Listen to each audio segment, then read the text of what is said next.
Well, she calls herself the Green Smoothie Girl, and with one of the most visited health and wellness sites on the web, her message went national. 2 News multimedia journalist Danielle Johnson looks at the latest health trend making its way to Oklahoma. It's a 2 News Health Alert.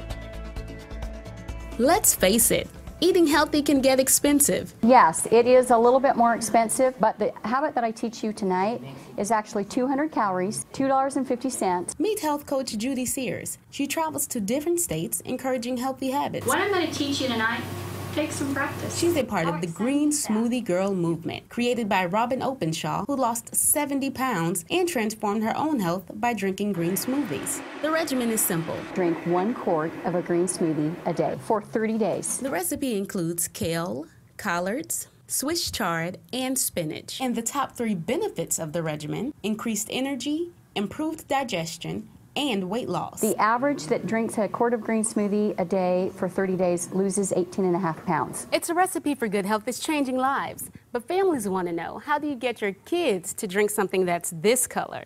Just trying to talk them into eating something that was green and isn't sweet is really, a hard thing to get them to do. I solved that with frozen organic berries. It sort of becomes brown sludge, which sort of looks like chocolate. If you want to know more about the green smoothie health trend, log on to kjrh.com. Danielle Johnson, 2 News works for you.